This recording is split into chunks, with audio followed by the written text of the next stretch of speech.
হযরত সুলাইমান আলাইহিস সালাম আল্লাহর হুকুমে পক্ষীকুলের আনুগত্য লাভ করেন। একদিন তিনি পক্ষীকুলকে ডেকে একত্রিত করেন ও তাদের ভালো মন্দ খোঁজ খবর নেন। তখন দেখতে পেলেন যে হুদহুদ পাখিটা নেই। তিনি অনত বিলম্বে তাকে ধরে আনার জন্য কড়া নির্দেশ জারি করলেন। উক্ত ঘটনা কোরআনের ভাষায় নিম্নরূপ: সুলাইমান পক্ষীকুলের খোঁজ খবর নিল, অতঃপর বলল, কি হলো, হুদহুদকে দেখছি না যে, নাকি সে অনুপস্থিত? সে বলল, আমি অবশ্যই তাকে কঠোর শাস্তি দেব, কিংবা জবাহ করব, অথবা সে উপস্থিত করবে উপযুক্ত কারণ। কিছুক্ষণ পরেই হুদহুদ এসে হাজির হয়ে বলল, হে বাদশাহ, আপনি যে বিষয়ে অবগত নন আমি তা অবগত হয়েছি। আমি আপনার নিকটে সাবা থেকে নিশ্চিত সংবাদ নিয়ে আগমন করেছি।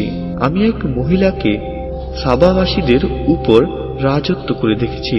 তাকে সবকিছুই দেওয়া হয়েছে এবং তার একটা বিরাট সিংহাসন আছে। আমি তাকেও তার সম্প্রদায়কে দেখলাম, তারা আল্লাহর পরবর্তী সূর্যকে সিজদা করছে।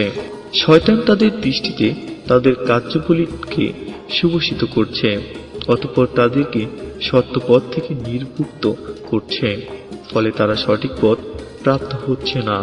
উল্লেখ্য যে হুদহুদ এক জাতীয় ছোট্ট পাখির নাম, যা পক্ষীকুলের মধ্যে অতীব ক্ষুদ্র ও দুর্বল এবং যার সংখ্যা দুনিয়াতে খুবই কম। বর্ণিত আছে যে হযরত আব্দুল্লাহ ইবনে আব্বাস রাদিয়াল্লাহু একদা মুসলিম ইহুদি পণ্ডিত আব্দুল্লাহ বিন সালাম রাদিয়াল্লাহু তাআলা আনহুকে জিজ্ঞেস করেন, এত সব পাখি থাকতে বিশেষভাবে হুদহুদ পাখির খোঁজ নেওয়ার কারণ কি ছিল? জবাবে তিনি বলেন, সুলাইমান আলাইহিস সালাম এর বিশাল বাহিনী সহ ওই সময় এমন এক অঞ্চলে ছিলেন যেখানে পানি ছিল না। আল্লাহ তাআলা হুদহুদ পাখিকে এই বৈশিষ্ট্য দান করেছেন যে সে ভূগর্ভের বস্তুসমূহকে এবং ভূগর্ভের প্রবাহিত পানি উপর থেকে দেখতে পায়। হযরত সুলাইমান আলাইহিস সালাম হুদহুদকে এজন্যই বিশেষভাবে খোঁজ করেছিলেন যে অত্র অঞ্চলে কোথায় মরুগর্ভে পানি লুকায়িত আছে সেটা জেনে নিয়ে সেখানে জিন দ্বারা খনন করে যাতে দ্রুত পানি উত্তোলনের ব্যবস্থা করা যায়। একদা হযরত আব্দুল্লাহ ইবনে আব্বাস রাদিয়াল্লাহু তাআলা আনহু হুদহুদ পাখি সম্পর্কে বর্ণনা করেছিলেন।